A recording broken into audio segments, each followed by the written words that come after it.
Assalamualaikum warahmatullahi wabarakatuh.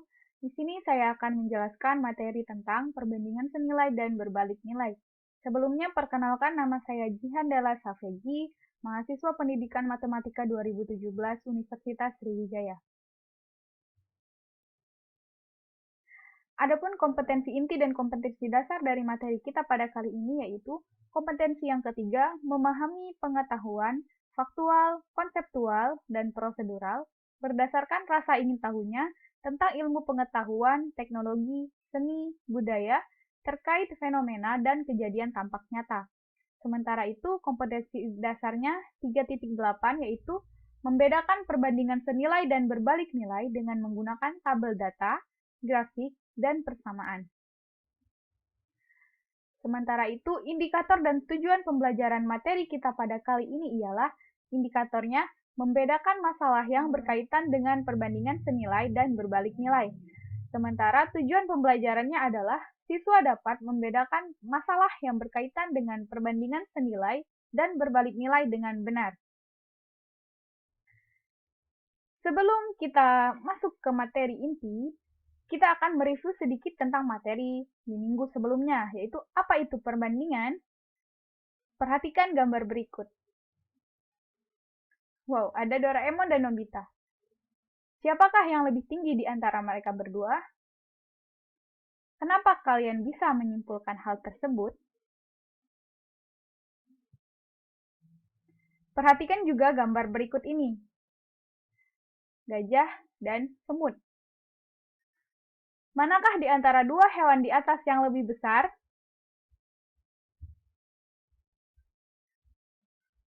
Jadi, kegiatan yang kita lakukan tadi ialah membandingkan. Hasil dari kegiatan membandingkan itu ialah perbandingan. Yang dibandingkan tersebut ialah berupa objek yang akhirnya diperoleh sebuah bilangan.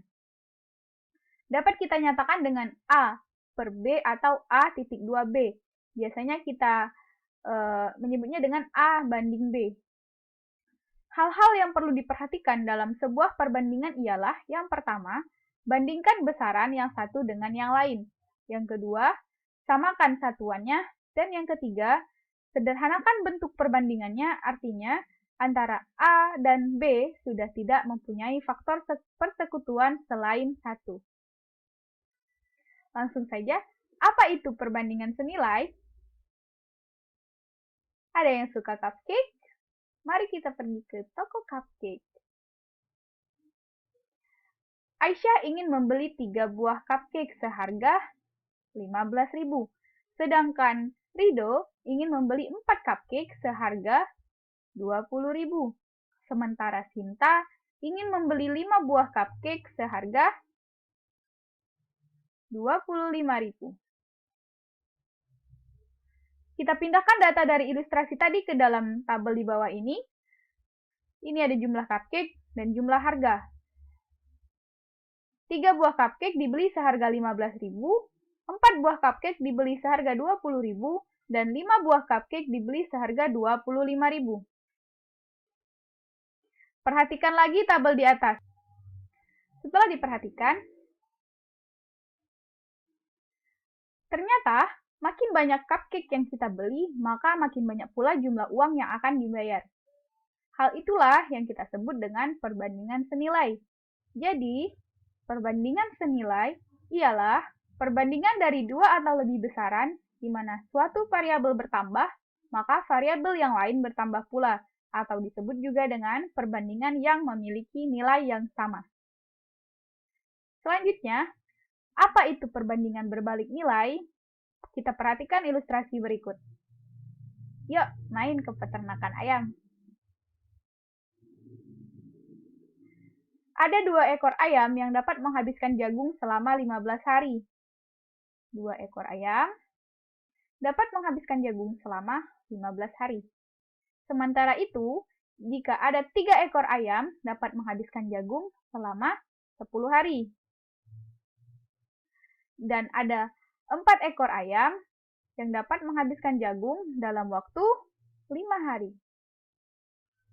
Dari informasi tadi, kita akan pindahkan ke dalam tabel di bawah ini. Jumlah ayam, jumlah hari. 2 ekor ayam dapat menghabiskan jagung selama 15 hari, 3 ekor ayam dapat menghabiskan jagung selama 10 hari, dan 4 ekor ayam dapat menghabiskan jagung selama 5 hari. Coba kita perhatikan lagi tabel tersebut. Ternyata, semakin banyak ayam yang ditambah, maka semakin sedikit waktu yang diperlukan untuk menghabiskan jagung. Hal itulah, perbandingan seperti itulah yang kita sebut dengan perbandingan berbalik nilai. Jadi, perbandingan berbalik nilai adalah perbandingan dari dua atau lebih besaran, di mana suatu variabel bertambah, maka variabel yang lain berkurang atau turun nilainya.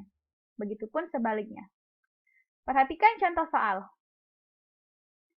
Syarah membeli pai susu sebanyak 3 buah seharga Rp21.000, sedangkan Aska membeli 5 buah seharga Rp35.000.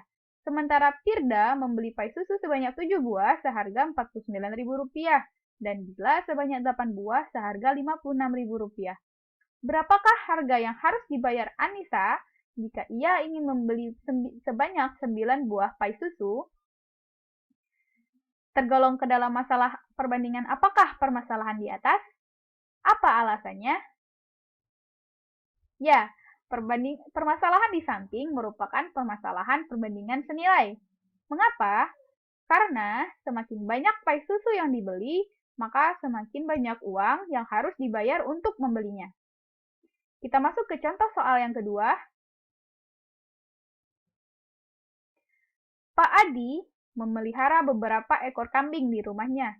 Jika 2 ekor kambing dapat menghabiskan rumput selama 30 hari, 4 ekor kambing dapat menghabiskan rumput selama 20 hari, dan 6 ekor kambing dapat menghabiskan rumput selama 10 hari, maka dalam beberapa hari rumput tersebut akan dihabiskan oleh 7 ekor kambing. Tergolong ke dalam masalah perbandingan apakah permasalahan di atas? Apa alasannya? Ya, permasalahan di samping merupakan permasalahan perbandingan berbalik nilai. Mengapa? Karena semakin banyak kambing yang ditambah, maka semakin sedikit waktu yang dibutuhkan untuk menghabiskan rumput. Jadi, diharapkan setelah mempelajari ini, kalian bisa membedakan apa masalah yang tergolong ke dalam perbandingan senilai dan masalah yang tergolong ke dalam perbandingan berbalik nilai. Sekian pemaparan dari saya. Mohon maaf apabila ada salah kata. Terima kasih. Wassalamualaikum warahmatullahi wabarakatuh.